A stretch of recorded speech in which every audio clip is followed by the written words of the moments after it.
So yeah, cool. We got a small group here, so I'm going to try and keep this a little bit interactive. I want your questions. I want to find out what you're thinking. But my name's Don Ward. Presentation today is on 7 lessons I've learned from 7 DevFests that I've hosted. Who am I? Just to give you an idea of why should I be giving this talk? I'm a founder, co-lead of the Detroit Google Developers Group. We've been in existence for 7 years. We have about 2,000 members right now, or just over. Last year, I thought it'd be really cool to actually get a GDG in where I live. So I live in Windsor. I live in Canada. I commute to Detroit every day. So I started a GDG in Windsor, and we've been doing that for about a year. And because I probably spend the equal amount of time in Detroit as I do in my home country, Canada, I call myself an ambassador to the people in Detroit to tell them all about the things that are going on in Canada. So it's funny what you can tell people about what happens in another country. So that's a little bit about me. So what are you going to get out of this talk? What are we aiming for here? So like I said, I've been leading these 2 groups, and combined between the 2 groups, I've hosted 7 DevFests. So I've been the main organizer for 7 DevFests. Most recent DevFest was February of this year. The Windsor group had its first DevFest. We had a really good turnout. We were sold out 3 weeks in advance. We had a ton of press, and it was really good. So hoping to give you some ideas about tips that have worked for us after 7 DevFests, and how to own your DevFest, not let it own you. So, it's easy for you start a DevFest and get things going, and all of a sudden the whole thing, because you get turned up and all the planning and everything, you feel out of control a little bit. So let's just jump in right away. Oh, before we get into that, this is something I thought was a quote that, kind of exemplifies what GDGs are about. I stole it from someone else, obviously. Every great Google Developer Group is based on friendships. So something to keep in mind when you're putting together your DevFest, when you're putting together your organizing team. Make sure these are people you get along with. Obviously, you guys have experienced this, but just keep it in mind because it's very important. Because you're going to go through probably some highs and lows with these folks, as you plan out your DevFest and put together the whole day. So, whoops, what did I just hit? Oh, there it goes. First tip I got, so 7 tips. Meritocracy. Does anyone know what meritocracy is? Does everyone know? No one? Yeah? What is it?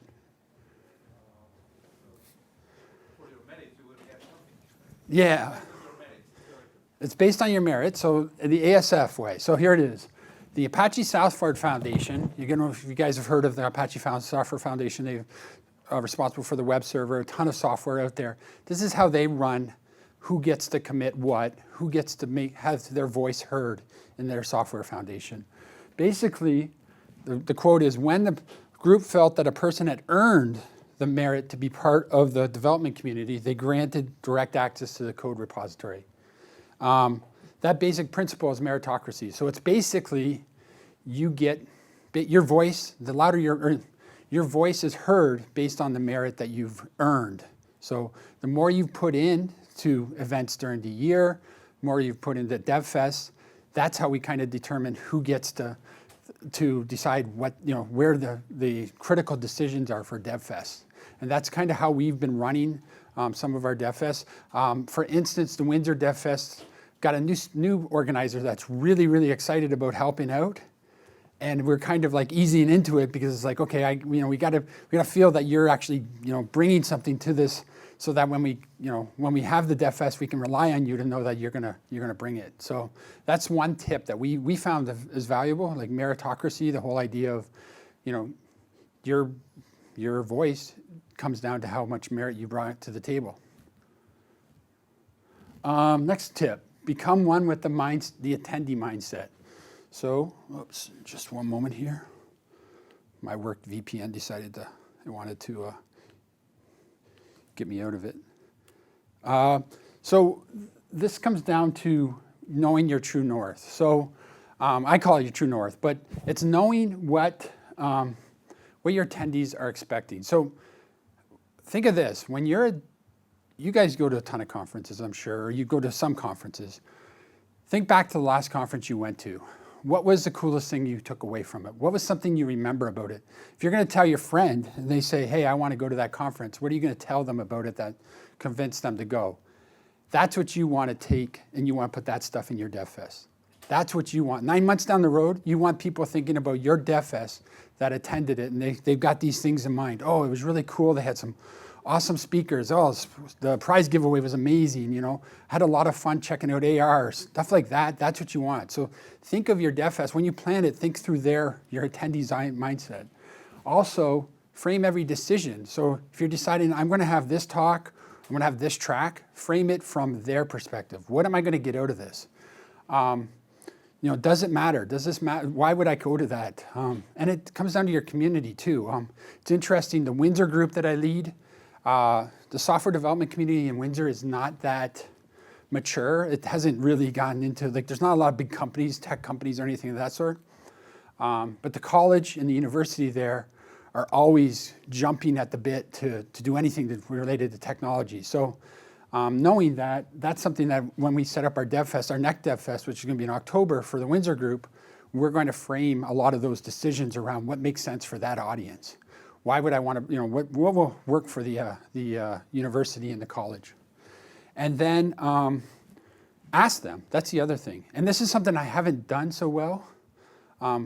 So I think everyone here, does everyone do a post survey after a DevFest? You know, I mean, you do a post survey after events, right? But what happens if you did a pre-survey?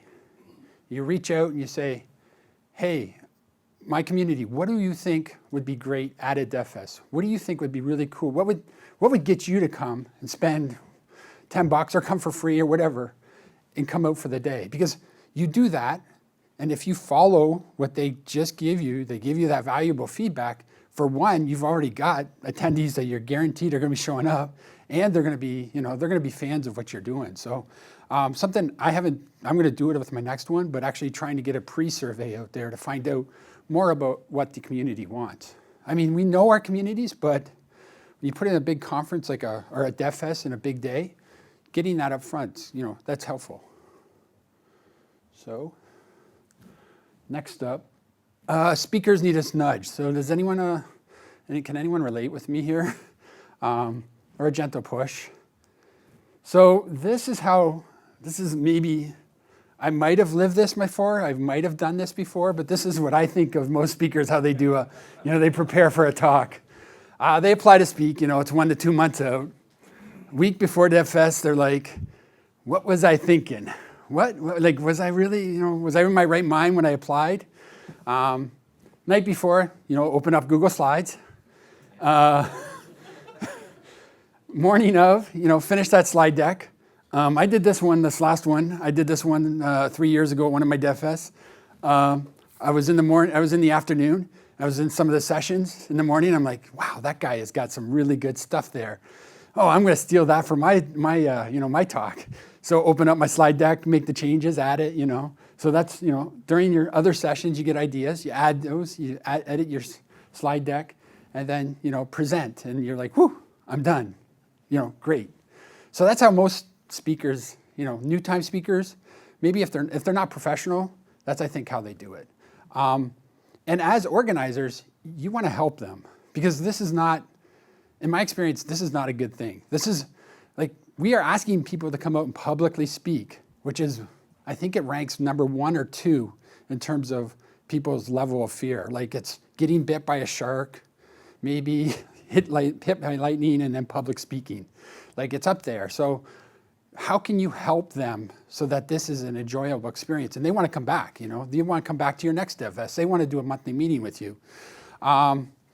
So that's the thing, is how can you help them? And there's a few things I want to point out. So obviously reminders, you know, email, text, whatever.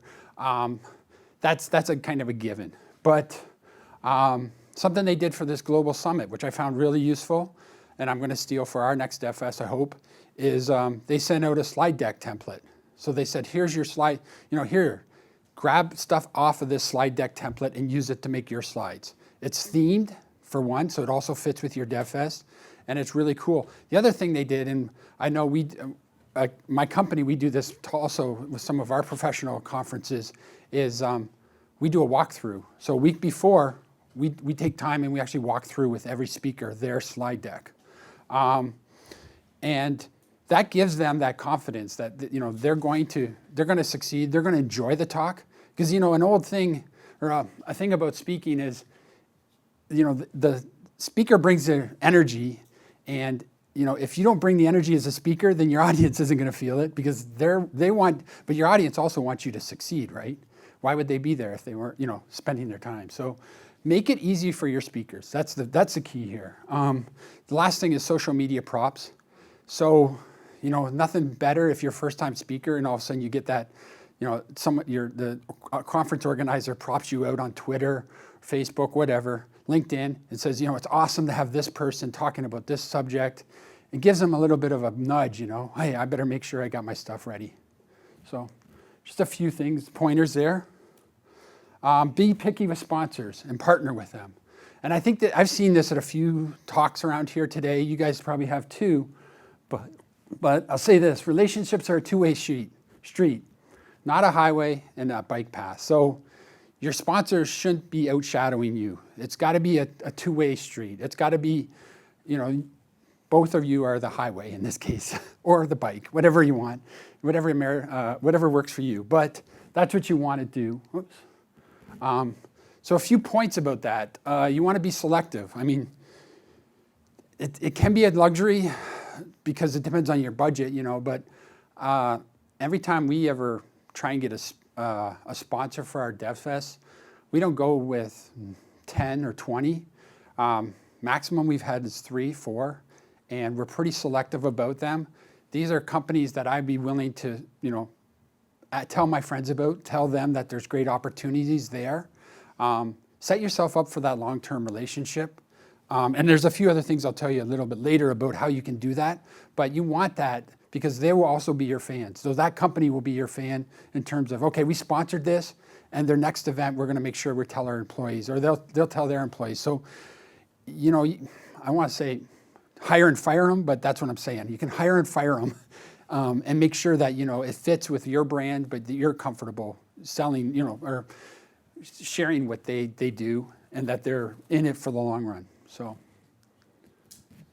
the other thing I got here is no one has signed up, and don't freak out. So this happened this year actually at our Windsor DevFest in February. I got all the website ready, I got some speakers ready. I didn't have everything fully done, but pull the covers off, announce it to the world, and a whole week goes by and I've got 2 people signed up. And I've sunk money into it. I've done all the things, right? 2 people. So here's the thing, and one, obviously you got to step up your advertising game at that point. But the other thing I found is you don't want to invest too much. So what I found myself doing early on was I would be like, okay, if we get this one group and we get to them, we'll be fine. They'll all show up. And then I kind of realized that, I'm going to go scattershot. I'm going to talk to a bunch of people, and I'm going to find out which group, this DevFest resonates with. And as soon as I find that group, that's where I'm going to spend a lot of my energy. That's where I'm going to spend my time. So in our case, it just turned out to be the local college. So I went and I told all my friends, my professional friends, my LinkedIn friends. I went all kinds of places, told a bunch of businesses. They weren't signing up. As soon as I hit the local college, they took half of our tickets right away. They're just like, oh, we love this stuff. We're all there. As soon as that buzz got going, university jumps on, professionals jump on. Next thing you know, we're sold out 3 weeks before the event starts.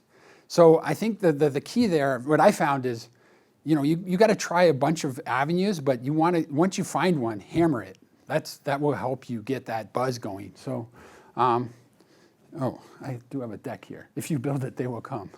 So, and the other thing is, look at it from your attendee, go back to your attendee mindset. So what do, you guys have all signed up for conferences. I'm bad about it myself. I will not sign up until, especially if there's money involved, like 50, 60 bucks, probably not going to sign up for it until I know that there's little risk that I'm not going to, I'm for sure going. I know I'm going to go. So, attendees procrastinate. We're all bad about it. So How do you reduce that risk that, they can feel glad about signing up 2 months in advance for a Saturday event? A few things, drop the price, $10, whatever, for the day, or free. But the kind of downside of free is you might get a ton of people sign up and not show up. The other thing about that early bird specials, we've done those. They work somewhat. And the other thing was, I find, is cancellation policy. Make sure you state your cancellation policy. Give them right up to the end to cancel, and make sure they know that they'll get their money back.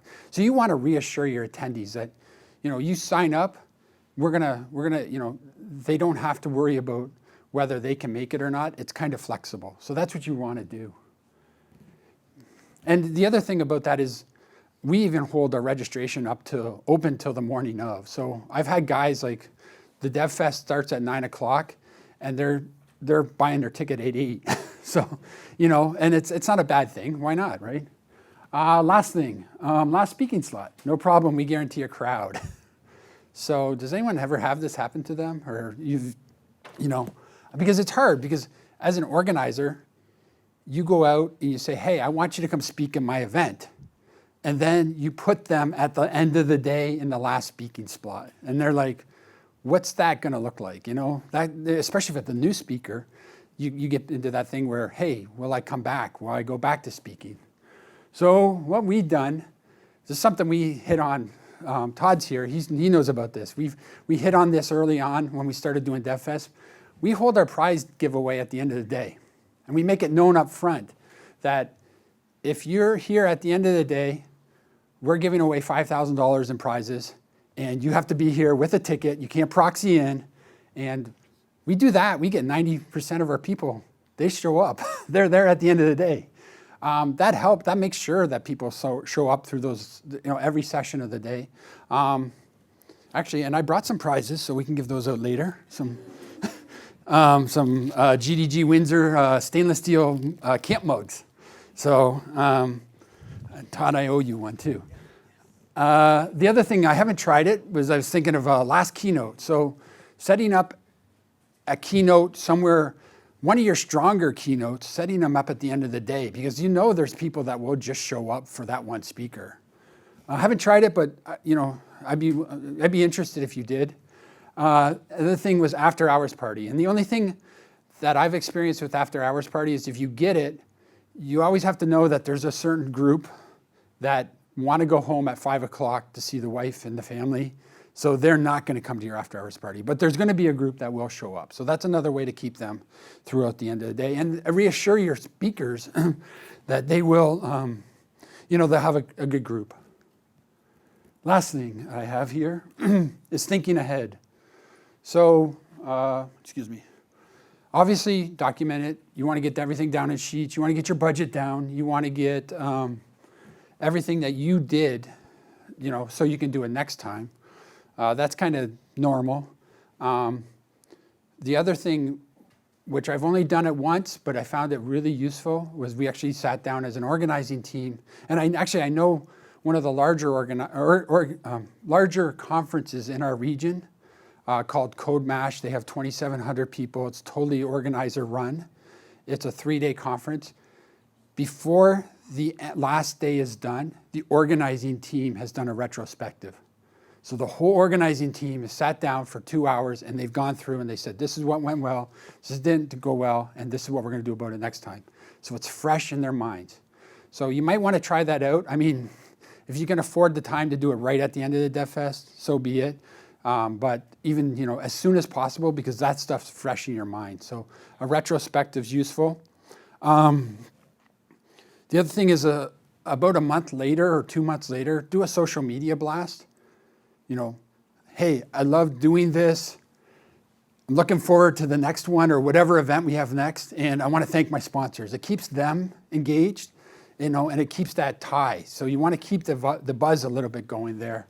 And, the other thing I would say is give your sponsors the inside track. So if they sponsor your first DevFest and you're holding your second one a year before or a year after, don't hit them up 3 months before for sponsorship.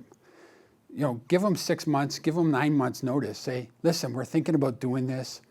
Keep them in the loop and give them that insider track so they feel like they're part of the team. They're part of the DevFest team, and they're not just another person you go to for money, which is what they are. But no, it's a partnership. But you want to keep them in that track. So.